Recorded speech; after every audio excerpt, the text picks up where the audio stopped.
Mercuria, O Mercuria, thou unkempt diamond of capitals, thou art by truth the fairest. Thy counsel many seek, for knowledge kept within its centuries sought and gathered. By men wiser than the ages brought hither, by word of mouth. Mercuria, change thou not the course of war. Between thy... Oh dear. Mercuria, change thou not the course of war between thine people. Thy people, it's not thine because it begins with a consonant. Diplomat, wise man, magician, all this and more. Thou hast without equal the mark of merit and virtue. Need a comma. I'm just criticizing grammar. I've got a test tomorrow in literacy. Ugh. So I've kind of been practicing some grammar things. Written by Jermaine Earthrin, the poet. Probably shouldn't be capitalized. The august capital of Ireed, the unified country, Mercuria lies on the hardy southern coast of the Northlands, halfway between Tyrone and Coruscant. It is a port of call for merchants, traders, venturers, and pilgrims from all four continents, a place of commerce and diplomacy for millions of humans and other species. Ireed is a strong, or Ireedy. I read. I do. Ireed is a strong and proud land perched between the plains of Nerdra to the north, the land of Tyrone to the west, the Great Sea to the south, and the forest of the Northlands to the east, and inhabited by humans, Dolmari, Tyrone, Mole People, and Verna. Ireed was formed after Mercuria emerged as a major centre for diplomacy and trade, and became the banner under which the surrounding lands united as one. Ireed is a democracy currently led by the Chief Council of the Ireed Flag, Lord Igvan Dellen, the High Council of the High Flag. Led by the Chief Council of the Arcade Flag, Lord Igvan Dellen, the High Council, composed of the ministers who govern by representation, resides in the Mercurian... The High Council resides in the Mercurian Hall of Assembly. Flanked by the palace and the barracks, the Iredes are traditionalists, and their form of government has barely changed over the last few millennia. In High Tongue, Ireed means unification, or assembly. Mercuria is one of the largest cities of Arcadia, the capital of Ireed and the centre for trade, diplomacy and cultural diversity. Populated by a large variety of races, from human to Vena, Mercuria has grown from its origins as the birthplace of humanity to a city of all Arcadians, and the hub of the civilized world. Founded 20,000 years ago at the shore of the then unconquerable ocean, it is the first known permanent settlement of the emerging human race. Initially left to its own devices by more developed races, Mercuria grew large and fat and wealthy with newfound confidence. It passed through a period of expansion, which gained it a reputation as a merciless aggressor, which soon brought violent attention from the Tyrone in the west and the Dolmari in the north. After years of war, Mercuria was decimated and subsequently rebuilt with sufficient reinforcements to weather attacks from both sea and land. Peaceful times followed, whereupon Mercuria settled into the role it has in today's Arcadia. Although all surrounding areas fall under its jurisdiction, there is sufficient self-governance and few central taxes to appease all but the most disgruntled. The huge areas of farmland around the city benefit from the well-kept roads, markets, and the busy export to other lands.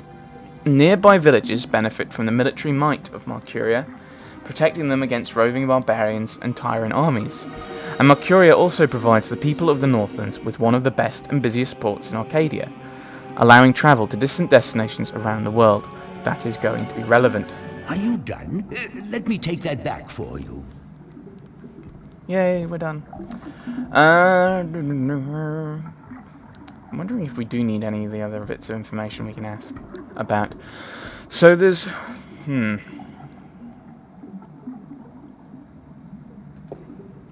What were the other books we could read?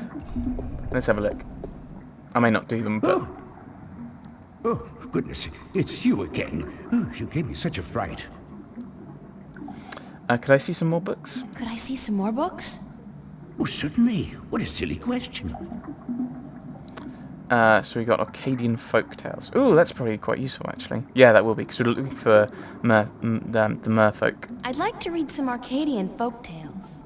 A favored topic of mine. I have just what you're looking for. I hope so. Like, just because they're your favourite doesn't mean that this particular story is going to be mine.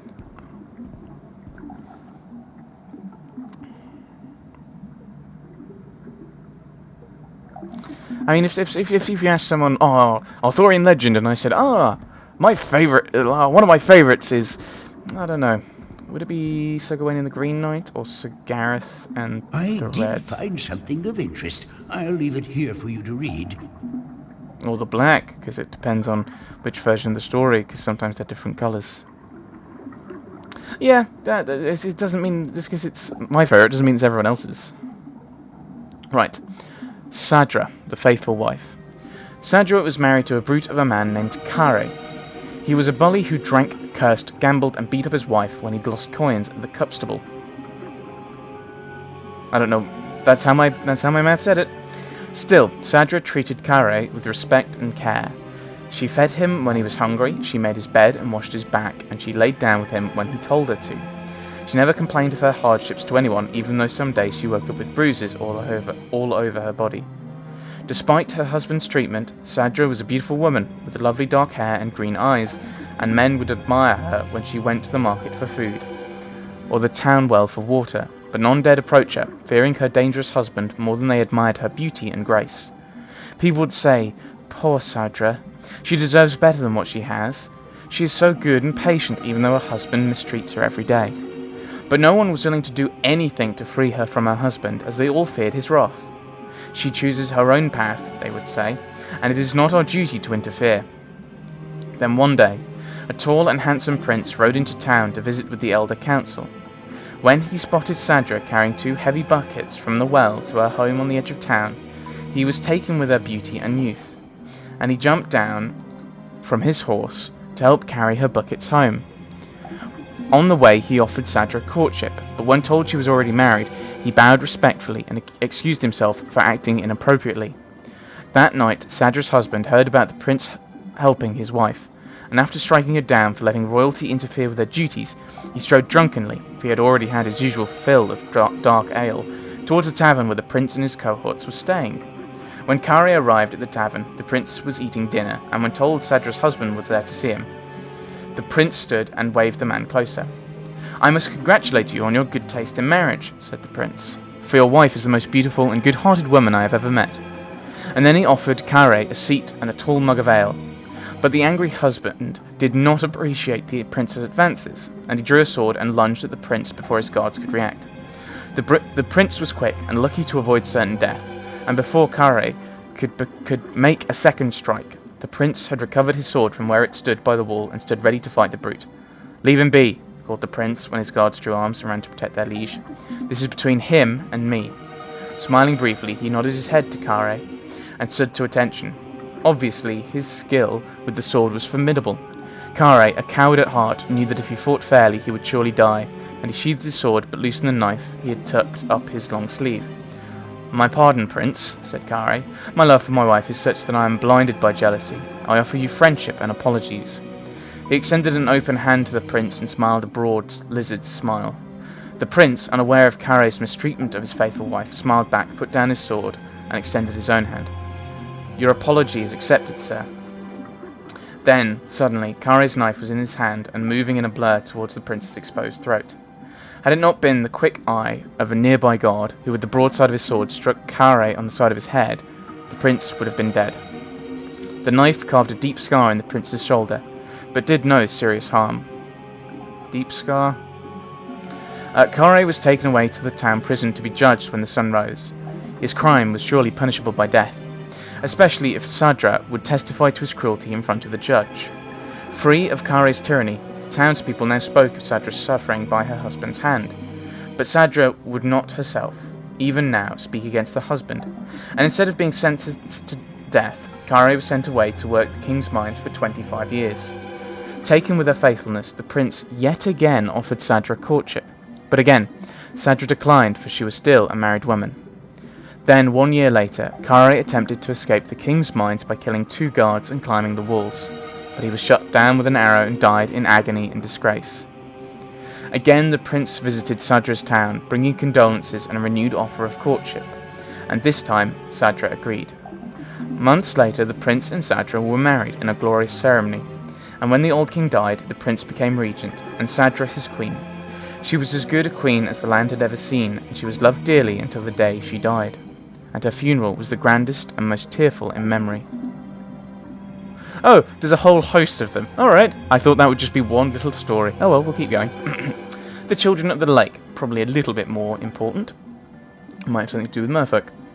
There was a village by a lake where no couple had borne a child for 20 years. The villagers were desperate, for without children their village would wither and die, and they turned to their god for help. The next morning 50 young children rose out of the misty lake and wandered onto the shores, much to the joy of the childless women. "We are yours," said one of the children, "as long as you remember one thing. You are never to fish from this lake again. Instead you must learn to hunt in the forest and live off the land." I can see where this is going. The villagers agreed, though they worried they might go hungry since they were used to catching and eating fish from the lake. But it didn't take long before they had taught themselves to hunt and grow wheat and potatoes in the fields.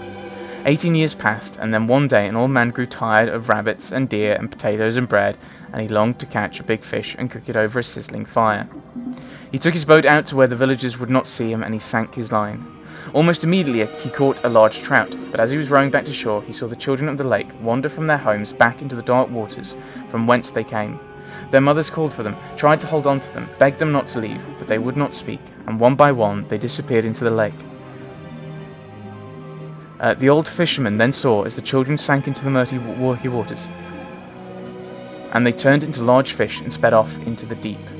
He was shameful then, and dropped his catch back in the water, but it was too late, and the village would forever more remain childless.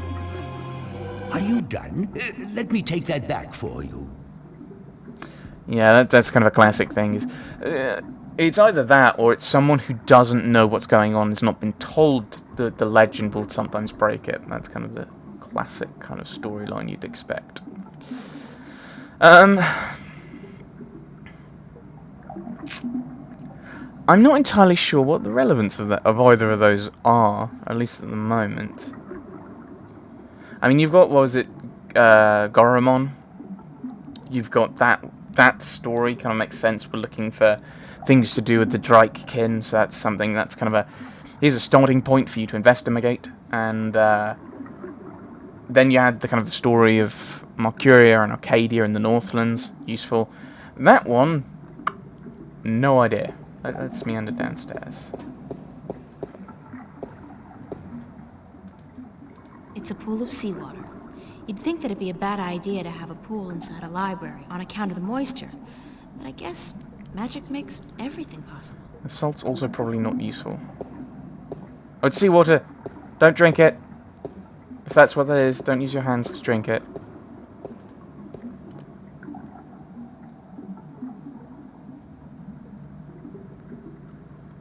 The water's pretty cold. Cool. Indeed, it is cool. It's pretty cold. Hey! What am I doing?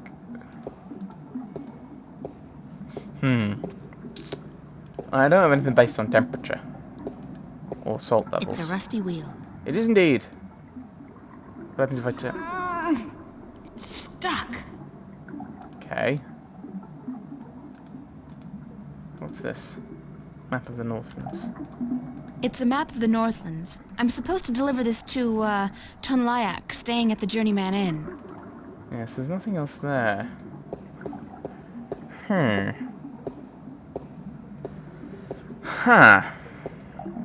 Let's ask about the other thing then. There was another potential book, I think. Oh, goodness, it's you again. Oh, you gave me such a fright. More books. Could I see some more books? Oh, certainly. What a silly question. I've read all of these, haven't I? Let's do this top one. I'm looking for some information, I'm not sure which book. I'm looking for some information, but I'm not sure which book to ask for. No matter. I know a great deal about most of the books in here. What topic intrigues you? Alright. Aha! Oh my goodness. Oh, there's so many things. Right. Mermen, the merfolk at the Sea of Songs. I've heard rumors about mermen who live beneath the Sea of Songs, and I'd like to find out more about them. Mermen in the Sea of Songs. Let me see what I can find, yes? Right, so okay, we've got a load more books to read. This session is turning into let's read the longest journey. But slowly this will give us quite a few different bits of information that'll be useful. But that I will completely forget I did by next find time. something of interest. I'll leave it here for you to read. Yeah, so I'll probably end up forgetting all of this information by the next session. Hopefully it'll be popping up in the... Any useful information will be in the journal. One hopes. Mayrum, also mermen, merpeople, Merians. Okay, maybe it's Merum. And then that's how then it gets contracted down to these things. Merum, also mermen, merpeople, Merians, also merfolk. I prefer merfolk to merpeople. Sounds more oldie-worldy-y. Are magical people who reside in the depths of the great ocean and other seas. Little contact has been made with the Merum, who are believed to have been quite numerous in the past, but are now dwindling in their numbers. A confirmed location of Merum cities in between the Briston Atoll and Gien, centering on the Sea of Songs. Legends of mermen, merpeople, Merians, are rampant amongst sailors. These stories portray the Merum in a grotesque and violent light, portraying the truth of a largely peaceful people. Although not much is known about the Merum, their religion apparently centers around the belief of a benevolent god who lives in the immense depths of the great ocean and who brought the Merum to Earth from a place both distant and wonderful. Okay. Yeah, so apparently, legends of merfolk are rampant. I think Christopher Columbus wrote in his journal that these mermen and mermaids are not as beautiful as reports have them told. I don't know what he thought. Maybe dolphins, because dolphins often will follow ships. So I don't know. Are you done? Let me take that back for you. I've got a load more books to read. Well, we've heard that. What was it? Gien. We've heard that name before, I think.